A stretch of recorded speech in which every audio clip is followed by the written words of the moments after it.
নিত্য প্রয়োজনীয় পণ্যের বাজার আবার ঊর্ধ্বমুখী, এতে ভোগান্তিতে নিম্ন আয়ের মানুষ। বেড়েছে ভোজ্য তেল, ডিম ও সবজির দাম। একই অবস্থা মাছ, মাংস। তবে সপ্তাহের ব্যবধানে সোনালী ও ব্রয়লার মুরগির দাম কিছুটা কমলেও এখনো অস্বস্তিতে ক্রেতারা। আরও জানাচ্ছেন আব্দুর রহিম। জ্বালানি তেলের সংকটের প্রভাব এখন ছড়িয়ে পড়েছে কাঁচা বাজারেও। পরিবহন ব্যয় বৃদ্ধি ও সরবরাহ চেইনের ঘাটতিতে সবজি, মাছ, মাংস সহ নিত্যপণ্যের দাম বেড়েছে অপ্রত্যাশিতভাবে। মুরগির দাম কিন্তু বেশি না, আর মুরগিও খামারে আছে। কারণ হলো আমরা তেলের সংকটের কারণে আমরা একটু সমস্যা পাই দেখে। বাজার ঘুরে দেখা যায় হাতে গোনা কয়েকটি পণ্য ছাড়া অধিকাংশ সবজির দামই কেজিতে ৮০ টাকার উপরে। যে জিনিসের যে দাম, এই দাম তো আমরা গরিব মানুষ আমরা খাইতে পারি না। এটা তো প্রধানমন্ত্রী দেখে না।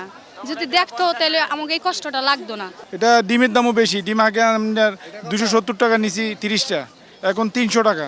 300 টাকার নিচে পাচ্ছি না। সব কিছুর দাম দেখতেছে, যেমন সামান্য একটা টমেটো আগে ছিল 40 টাকা, এখন বলতেছে 50 টাকা। তেল নিচে এলো 950, আগের থেকে তো বেশি 50 টাকা বেশি। এদিকে আমদানি নির্ভর সকল ধরনের পণ্য সহ ডিম, মাছ ও গরুর মাংসের দাম বেড়েছে।